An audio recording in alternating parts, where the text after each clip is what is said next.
Gaël Monfils speaks out on racism in tennis. I feel Coco Gauff's pain. We share the same skin. The crowd at Roland Garros was still buzzing that evening, the red clay illuminated by the soft golden hue of a Parisian sunset. But amid the cheers and camera flashes, there was an unmistakable heaviness in the air. It wasn't about the match anymore.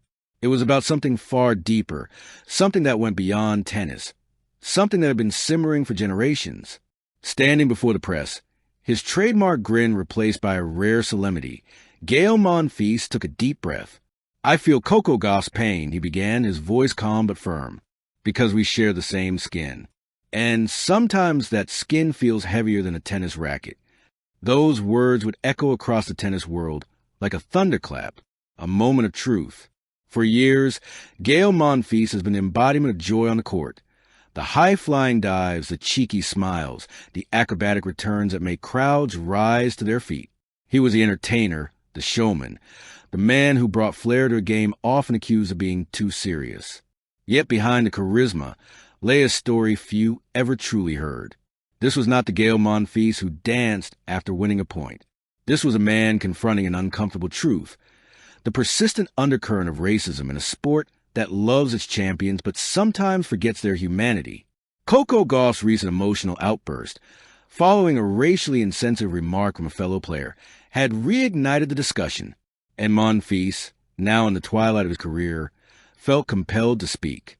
"I've been there," he said softly. "Not just once, not just twice. When you walk into a locker room and feel eyes on you, not for your forehand but for your color, it leaves a mark. You learn to smile through it. You learn to play harder. But it never really goes away. A legacy of resilience."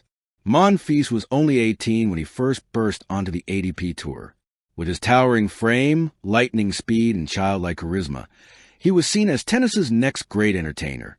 Yet even then, whispers followed him about his athleticism, his natural talent, as if his artistry and intelligence were somehow lesser. "It's subtle," Monfils explained in a later interview.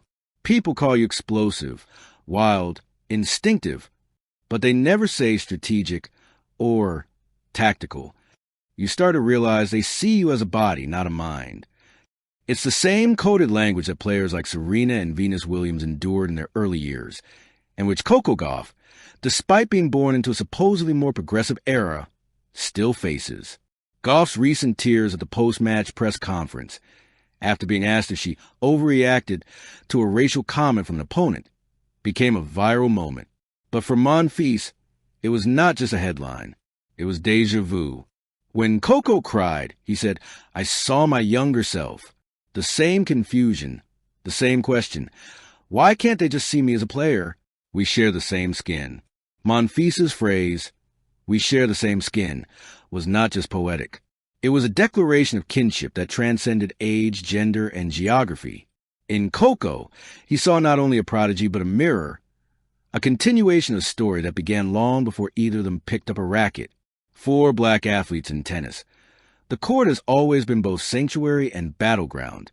Althea Gibson broke barriers in the 1950s, Arthur Ashe in the 1970s, and the Williams sisters in the 1990s. Each carried a torch lit by those who came before, and a burden that often went unseen. "When I started," Monfils recalled, "there were many faces that looked like mine in the locker room.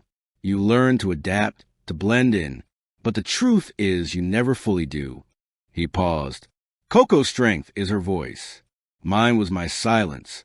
We're different generations, but the pain, that's the same. The unseen pressure. For young players of color, the pressure is twofold, to perform and to represent. Every victory becomes a statement. Every mistake, a potential stereotype confirmed. Coco Gauff has spoken openly about this dual burden. "Sometimes," she said in a recent interview, "I feel like I'm not just playing for myself, but for every little black girl who's told she doesn't belong in tennis. It's empowering, but it's also exhausting." Monfils nodded when asked about her words. "Exactly," he said. "When you step onto the court, you're not just an athlete, you're a symbol, and symbols don't get to rest." He paused for a long moment, his usually energetic tone subdued. "But I want Coco to know this. It's okay to be tired. It's okay to cry. That doesn't make you weak. It makes you human, a voice beyond the baseline. In recent years, tennis has seen a quiet revolution. Naomi Osaka's advocacy for mental health, Francis Tiafoe's community work, and now Gauff's fearless stand against racism have begun reshaping what it means to be an athlete in the sport. Monfils, who once preferred to let the racket do the talking, now sees a value in speaking up. We can't change what we don't name, he said. And racism in tennis, it still exists, not just in the stands, but in the system. He cited subtle examples: underrepresentation in coaching, disparities in sponsorship deals, the lack of black officials in major tournaments. When the people making decisions don't look like you, it changes how you're seen, he said. And that's what hurts the most. His wife, Ukrainian player Alina Svitolina, has been one of his strongest supporters. Together, they've spoken about unity and cultural understanding, often using their platform to promote inclusivity. The weight of a smile. Perhaps what makes Gaël Monfils' words so piercing is their contrast with his persona. For years, he's been the smile of tennis, the player who made fans laugh, who danced with the crowd, who seemed invincible in his joy. But joy, he says, can also be armor. I learned to smile through pain, he confessed. Because when you're smiling, people think you're okay. They don't see the battles you fight off court. But Coco, she reminded me that it's okay to take the armor off sometimes. He paused again, eyes glistening. Because we share the same skin. And sometimes it just needs to breathe. The future Monfils dreams of. When asked what he hopes tennis will look like in 10 years, Monfils didn't hesitate. I hope it looks like the world, he said. Different colors, different voices, different dreams. All on the same court. No labels, just players. He smiled, and that familiar, infectious grin returning. And I hope Coco's still winning everything. He chuckled. Maybe my daughter will be watching her play, and she'll see someone who looks like her holding the trophy. That's the world I want.